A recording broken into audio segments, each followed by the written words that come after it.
Today I'm going to talk about barefoot running and the advantages of wearing a more minimalist shoe in training and racing. And I'm also going to touch upon the injuries that you can cause yourself by throwing yourself into barefoot running too soon, because if you want to get into barefoot running, it's more about a really slow progression and development than just throwing yourself in at the deep end. So if we start with the question, what is barefoot running? So barefoot running isn't necessarily not wearing shoes. Barefoot running is basically the term that has been created for minimalist footwear that's been become quite popular in the running industry at the moment. So it basically means shoes with no drop. So the drop in a shoe is basically from the heel here to the midfoot area and all through the forefoot area. When a barefoot running shoe has no drop, it means that there's no drop from here down here. So it means that the heel isn't built up too much, because if the heel is built up too much, it will encourage you to heel strike. So it's going to encourage you to land heavily on your heel, which is bad form for running, because it means that all the shock from the ground or the track or whatever surface you're running on is going to travel up through your heel, through your legs, through your hips, to your body, and cause injuries.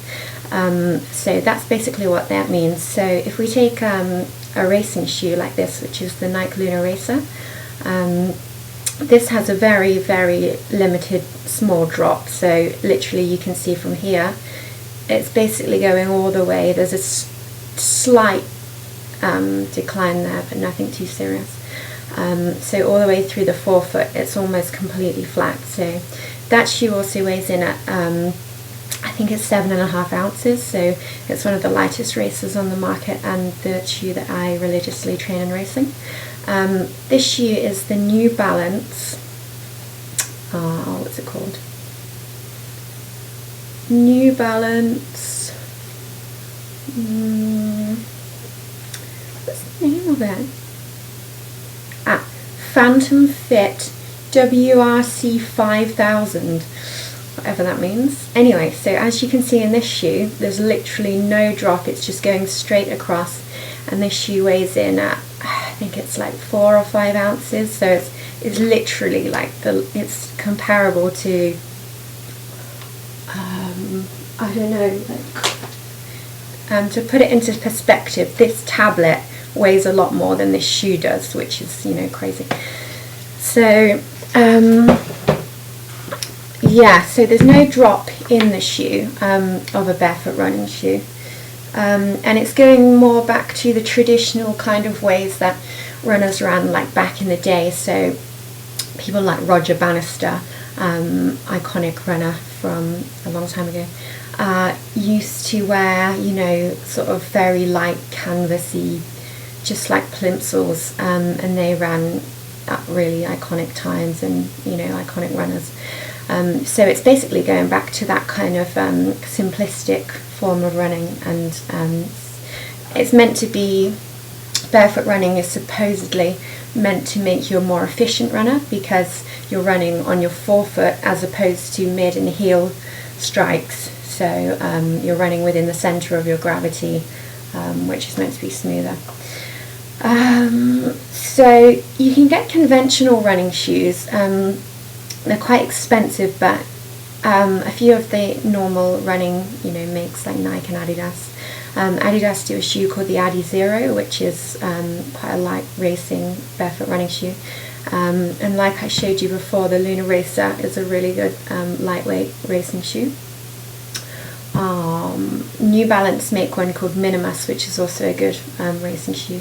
Or if you really want to get into barefoot running and go the whole hog, you could buy a pair of Vibram 5 Fingers, which are the shoes which have individual toe pockets in, and they look a bit like gloves. But yeah, that's a new sort of new school of running in Vibram 5 fingers, but I can do a video on that some other time. So the advantages of barefoot running and why to consider it.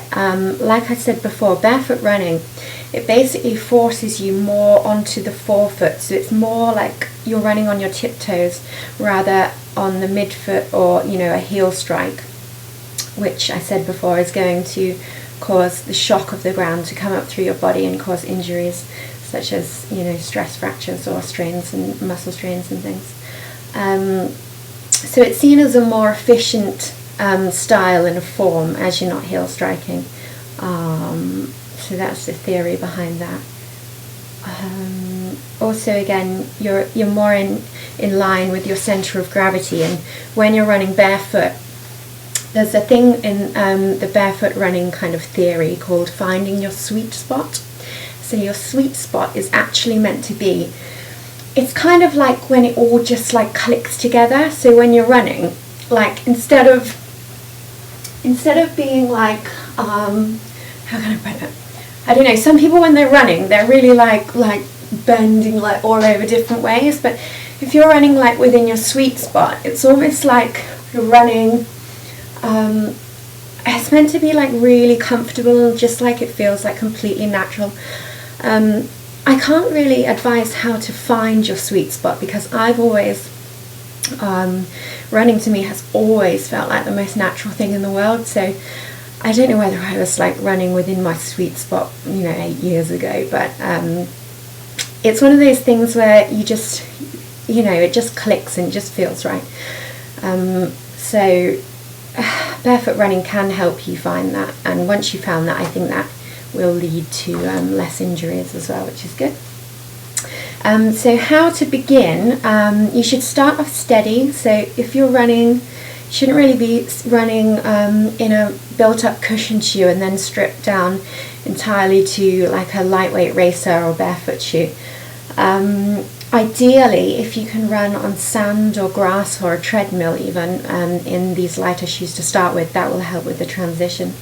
And again, it should be a slow progress so that you avoid injury. My personal experience with barefoot running, I used to run 8 years ago when I started running. I went out and I used to run in Converse, which obviously I don't advise, but because I have almost flat feet, there isn't much of an arch in my foot. I get on very well with flat shoes because it just mimics the way that I run naturally. So I was going out logging miles in these Converse and I didn't get any injuries at all. And then I switched to Asics. So I bought quite an expensive pair of Asics cushion shoes, the Asics Nimbus.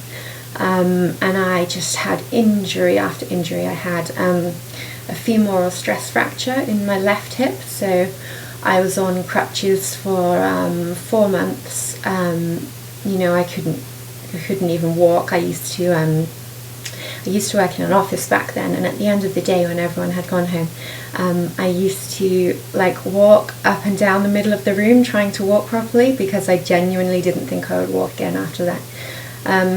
So after that I switched to Nike Pegasus when I finally did start walking and running again, which are quite an iconic running shoe. And then I went down to Nike Lunaracers, and since running in Nike Lunaracers, I've literally I train in them and I race in them for years and have had no injuries and got all my PBs, you know, from 10k to the marathon.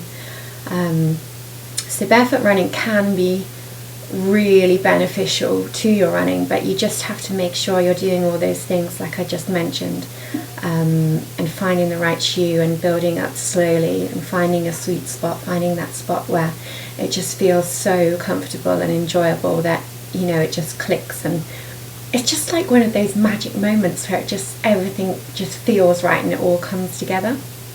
So yes, that's all I have to say on barefoot running. So there's quite a few topics I'm thinking of now that I'm thinking of things that I can talk about running, so that was quite good. So hopefully someone's finding these beneficial. Okay, that's all for now.